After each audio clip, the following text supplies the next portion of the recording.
Bonjour et Boker Tov, nous allons étudier aujourd'hui le Shishi, sixième montée de Parashat Kitetse, dans le cadre du Bet Midrash Hillel, Bet Midrash fondé à la mémoire du Rav Hillel Pevner Zichrono Livracha. Notre étude commence au Perek Rav Dalet, 24e chapitre du livre de Devarim, Pasuk He, verset 5. Le premier sujet que nous allons évoquer aujourd'hui, c'est le sujet du jeune marié. Une personne qui se marie, il est dispensé pendant 1 an de tout service lié à l'armée. Et il doit être disponible complètement pour sa jeune épouse. La Torah nous dit, Pasuk He, qui, lorsque Yikar Ish Isha Chadasha, un homme va prendre une nouvelle femme. On verra que Rachid dit nouvelle pour lui. Même si elle-même est veuve ou bien une divorcée, pour lui c'est une nouvelle femme et donc il devra être exempté de toute obligation. Lo yetse batsava, il ne devra pas sortir à la guerre.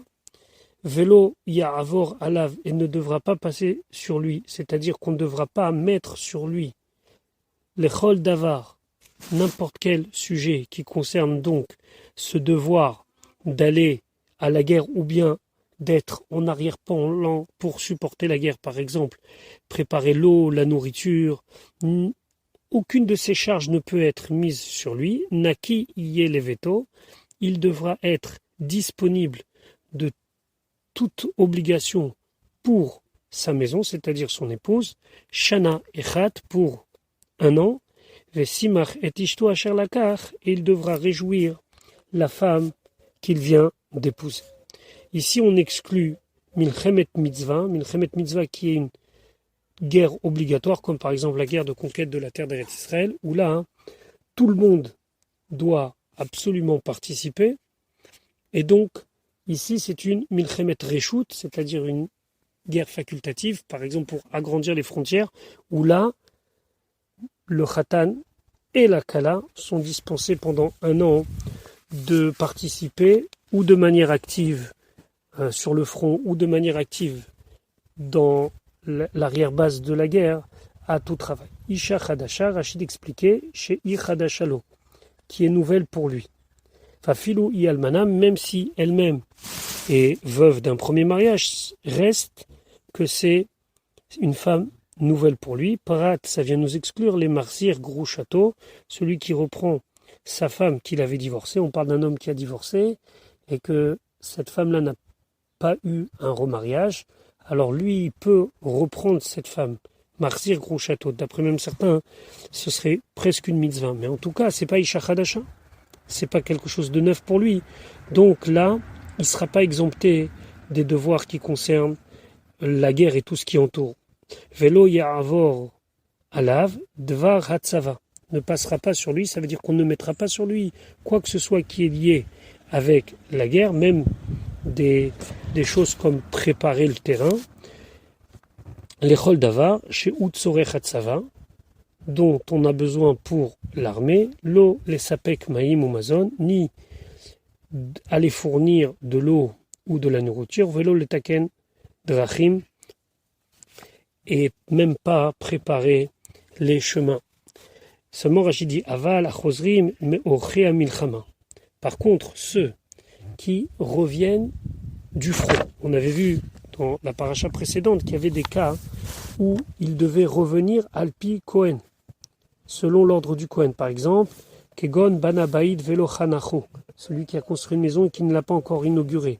Ou Eresisha Velo Lekacha, ou qui s'était fiancé, qui était engagé avec une femme, et il n'a pas eu encore le temps de l'épouser, il devra retourner du front et rester chez lui.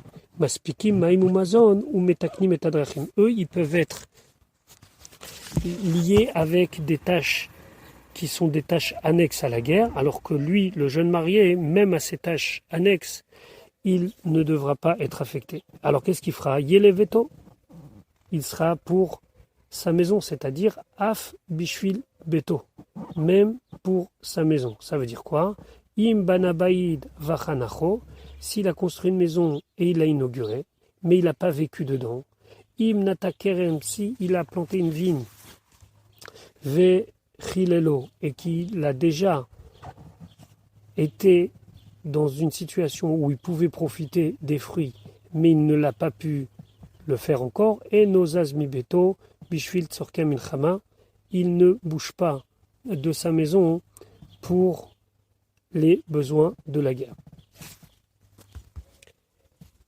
Alors, d'où est-ce que Rashi apprend ça? Rashi les veto pour sa maison, qui signifie sa maison dans le sens sa femme, mais aussi dans le sens physique. Zebeto, vraiment sa maison. On parle de quelqu'un qui a une nouvelle maison, qui vient de l'inaugurer et ne s'est pas passé encore un an où il a pu en profiter. Lui aussi, il est dispensé de tout devoir militaire. Il y est, du mot hier, Rashi dit les rabot et karmo pour inclure aussi celui qui a commencé à profiter de sa vigne et qui peut rester encore un an pour en profiter. On se rappelle que lorsqu'on plante une vigne, les 3 premières années, les fruits ne sont pas utilisables, ils sont hors là. La 4e année, les fruits doivent être rachetés, c'est Keren Revaï. Et donc, s'il n'en a pas encore profité, c'est une chose. Mais s'il peut en profiter et que c'est que le début de son profit, en tout cas de sa période où il peut en profiter, il reste chez lui pour en profiter. Vessimar, donc il doit lui rester, ici on revient sur le sujet du jeune marié, Yesamach et Ishto. Il doit réjouir sa femme, c'est pas lui qui doit se réjouir, c'est réjouir sa femme. C'est pour ça qu'il est disponible. Vetargumo, et Onkelos dit, Veyechade yat itete. Il va réjouir sa femme. Veametargem, mais celui qui traduit Veyirde im itete, il va se réjouir avec sa femme. Toeu, c'est une erreur. Chez En Ze Targum Shel Vesimar, parce que ce n'est pas ça la traduction du mot Vesimar, et là Shel Vesamar. Seulement si c'était marqué Vesamar, ça veut dire il va se réjouir avec sa femme. Quand c'est marqué Vesimar, ça veut dire il va réjouir sa femme. Pasuk Vav, la Torah nous dit Lo Yachavol Rechaim Varachev. Ici on parle au prêteur d'argent. Celui qui prête a le droit de demander un gage. Maintenant, comme gage, il ne peut pas prendre quelque chose qui, pour la personne qui a emprunté l'argent, est quelque chose de vital. Par exemple, la Torah interdit de prendre en gage la meule. La meule, c'est cet instrument qui permettait aux gens de faire de la farine. Elle était composée de 2 pierres, une sur l'autre. Rechaim, qui est la pierre qui se trouvait en dessous la meule, celle dans laquelle le blé était écrasé. Varachev, Rachev, c'était la pierre qui était au-dessus, que l'on tournait pour écraser les graines de blé. Alors on n'a pas le droit de prendre ni une partie ni l'autre, et à plus forte raison les deux en même temps, parce qu'en prenant ça, je lui empêche de se préparer à manger. Qui ochel ou chovel, car c'est comme si il lui prend son âme, il lui prend en gage son âme. Et ça, la Torah l'interdit. Tu ne peux pas prendre en gage son âme. Vous allez me dire, mais c'est pas son âme, c'est sa meule. C'est vrai, mais sans sa meule, il ne peut pas se préparer à manger. Rashi vav lo yachavol, imba le mashkeno al chovo beveddin, s'il vient lui prendre un gage pour le remboursement de sa dette au beddin, lo yimashkenenu, il ne pourra pas lui prendre en gage bidvarim sheosim baim ochel nefesh, des choses avec lesquelles on prépare à manger. Rechaim, c'est quoi? Rechaim, i atartona, c'est la pierre du bas. Varachev, c'est quoi? Rachev, i ailiona, c'est la pierre du haut. Cette loi ne concerne pas seulement la meule, ça concerne tout objet, tout ustensile qui me permet de préparer à manger. Par exemple, un couteau avec lequel on fait la shrita, on fait l'abattage rituel, j'aurais pas le droit de le prendre en gage parce que quelque part, j'empêche la personne de se préparer à manger et donc c'est comme si je prenais en gage son âme. Maintenant, la Torah revient sur un interdit qu'on a déjà vu dans les Aseret Adibot. Dans les 10 commandements, on a dit l'otignov. Tignov, on parlait de quelqu'un qui kidnappe. Maintenant, étant donné que dans les 10 commandements, on n'a pas été précisé exactement dans quel cas on parle, et en sachant que cette partie-là des 10 commandements est une partie qui engage la personne sur une peine capitale, la Torah revient pour nous dire, Pasuk Zain, ki yimatse, lorsqu'on trouvera, c'est-à-dire qu'il y a des témoins et qu'il a été prévenu que ce qui fait est interdit, ish, un homme, gonev nefesh mechav, qui a volé une personne de ses frères, c'est-à-dire qu'il a kidnappé quelqu'un. Et quand il dit de ses frères, mi béné Israël, c'est des béné Israël, ve'it'am merbo, et il l'a utilisé, ou mecharo, et il l'a vendu, ou met à ce moment-là, il devra mourir à Ganav Aou, ce voleur-là, ou viarta aram kirbecha, tu devras éradiquer le mal qui se trouve parmi toi. Donc là, ici, c'est une interdiction de faire du commerce avec des êtres humains, et dès que la personne l'a pris avec cette intention-là, alors il sera condamné. Ki matse, Rachidi, be'edim ve'atra, avec des témoins et en ayant été prévenu, Vechen kol yimatse shebatora, à chaque fois que vous trouverez le terme yimatse, trouver, c'est-à-dire qu'il y a eu des témoins et qu'ils ont été prévenus. Ve'ita merbo, eno chayav, il ne sera coupable ad sheishtameshbo uniquement lorsque il va l'utiliser. Et c'est là, à ce moment-là, qu'il aura transgressé l'interdit. Utiliser, d'après certains commentateurs, c'est simplement louer la personne. Utiliser, c'est pas uniquement utiliser dans le sens que je lui ai demandé, par exemple, de balayer ou de faire des travaux. Non, ça peut simplement signifier j'ai profité de cette personne pour gagner quelque chose. Et donc ça, c'est directement la peine capitale. Maintenant, la Torah va nous parler de la tsaraat.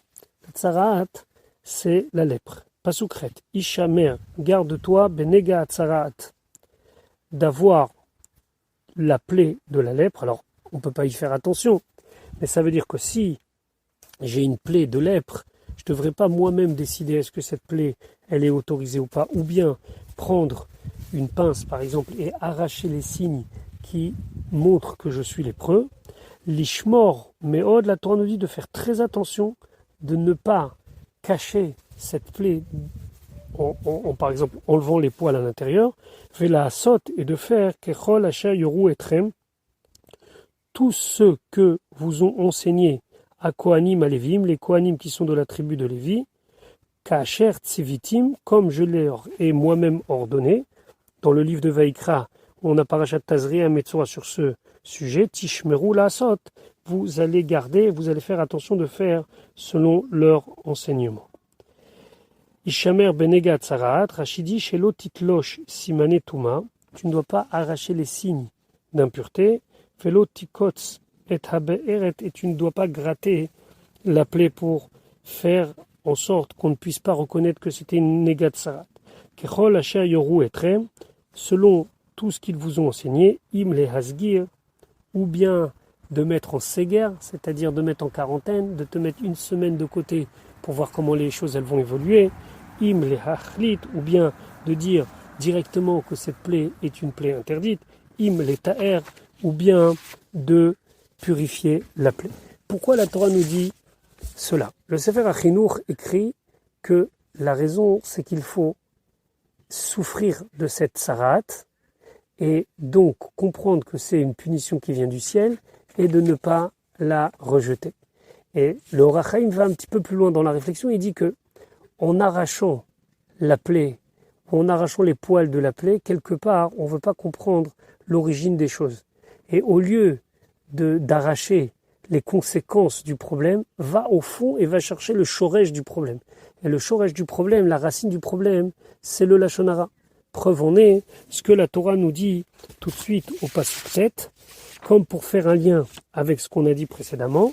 Pasuk Tet, Zachor, souviens-toi, et Asher Asa, ce qu'il a fait Hachem Elokocha, Hachem ton Dieu, les Myriam à Myriam, Baderer Betzetrem et Mitzrayim, dans le chemin, lorsque vous êtes sortis d'Égypte. Donc on voit ici directement qu'il y a un lien entre Tsaraat et Myriam. Zachor et Asher Asa les Myriam.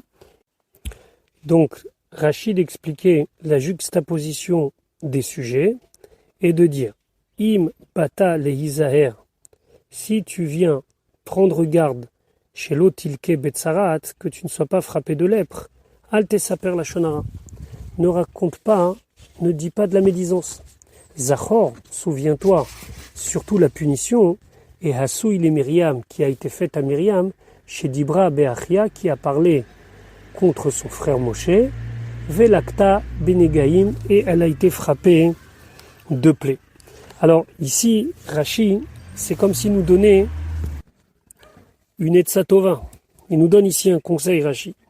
Si tu veux pas avoir de plaies, parle pas la Shonara. Le Ramban, Nachmanide, d'expliquer que c'est une mitzvah tassée. C'est une mitzvah positive de Zachor et Asher Asa, ce que Hachem il a fait à Myriam. Et de là, on apprend que, en se souvenant, automatiquement, on comprend qu'il faut s'éloigner du Lashon Hara. Donc, dans les mots de Rashi, ça semblerait que c'est un bon conseil qu'il nous donne, mais d'après certains, c'est une mitzvah de la Torah de se souvenir de ce qu'Hachem a fait à Myriam. La Torah revient maintenant sur le sujet du mashkon, du gage. La Torah nous dit Ki taché bere'acha. Lorsque tu auras une dette à prendre chez ton prochain, machat meuma, n'importe quelle dette, lo tavo el beto, tu ne pourras pas rentrer chez lui à la maison, la avot avoto, pour prendre un gage. Pourquoi j'ai besoin d'un gage? Pour être sûr que je me ferai rembourser. Quelle est la raison de cet interdit? On a deux pistes. On ne doit pas rentrer dans l'intimité d'une personne, respecter sa vie privée, et donc par des raisons de pudeur et de tsniout, on ne rentre pas chez lui. Une autre explication qui est amenée dans le Chizkouni, c'est que la personne, on doit la respecter.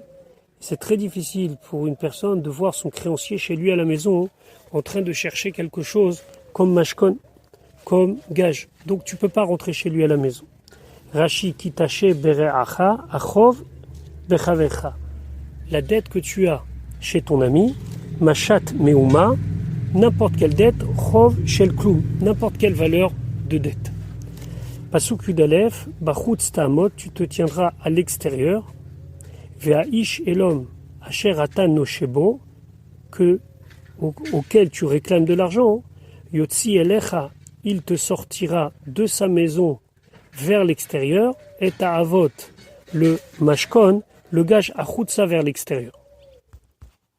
La Gemara dans Baba Kama d'expliquer que ça va permettre à la personne de choisir ce qu'il a envie de donner. Généralement, il sortira quelque chose de moindre valeur ou de moindre valeur financière ou sentimentale comme gage. Pasuk Yudbet ve'im ish aniou, si c'est un pauvre et qui n'a pas de quoi donner comme gage supplémentaire que ce qui est nécessaire pour lui, l'otishkav ba'avoto, tu ne devras pas te coucher, c'est-à-dire laisser passer la nuit avec son gage. L'otishkav ba'avoto, l'otishkav ne va pas dormir, ba'avoto etzlecha, et son gage se trouve chez toi. Pasuk Yud Gimel, Hachef tashivlo, tu vas lui rendre, c'est une mitzvah tassée, et avot, le gage, kevo hashemesh, lorsque le soleil va se coucher, veshachav, et lui il pourra s'allonger, il pourra dormir, besalmato, avec son habit. Et à ce moment-là, ou veracheka, Hachem te bénira sur cette action qui est du vrai chesed, de la vraie bonté, ou lecha tiet tzedaka, et ce sera pour toi, tzedaka, pas ici dans le sens charité, mais un mérite, l'ifne Hachem elokecha, devant Hachem ton Dieu. Rashi d'expliquer ici, l'otishkav ba'avoto, c'est pas seulement dans le sens qu'il faut tout rendre le soir, non. Par le terme kevo hashemesh, la Torah a voulu nous rajouter quelque chose et nous dire im kesot lailahu, si ce qui t'a donné en gage c'est son habit de nuit, ve'im kesut yom, par contre si c'est son habit de jour, tu peux le garder la nuit, mais arzire ou babo car tu lui rends le lendemain matin. Gvar katuv be ve'elea mishpatim, c'est déjà marqué dans Parashat Ve'elea mishpatim dans le livre de Shemot, ad bo hashemesh teshevenulo, avant l'arrivée du soleil, tu lui rends. Pas kevo, advo hashemesh. Ça veut dire kol hayom teshivenulo. C'est-à-dire toute la journée, tu lui rends, ou kevo hashemesh. Et quand le soir arrive, tikachenu, tu vas lui prendre. Donc de quoi on parle? D'un habit qui en a besoin le jour. Celui-là, tu peux le garder la nuit. Mais si c'est un habit de la nuit, tu peux pas le garder la nuit. Tu dois le rendre la nuit et le reprendre le jour. Ou veracheka, ve'im eneno mevarechecha, et s'il te bénit pas, donc ici, c'est la personne qui est censée bénir celui qui lui rend, Mikol Makom, de toute façon, où les Chatiet Tzedaka, tu auras le srout, le mérite de la mitzvah devant Hachem. Donc, déjà, tu pourras avoir une reconnaissance de cette personne qui te bénira sur le fait que tu lui as rendu son habit. Et de toute façon, pour Akadosh Baruch Hu, c'est un mérite. Voilà pour aujourd'hui. Je vous souhaite une bonne journée et on se retrouve un petit peu plus tard pour l'étude de la 7e montée de Parashat Ki Teitzei.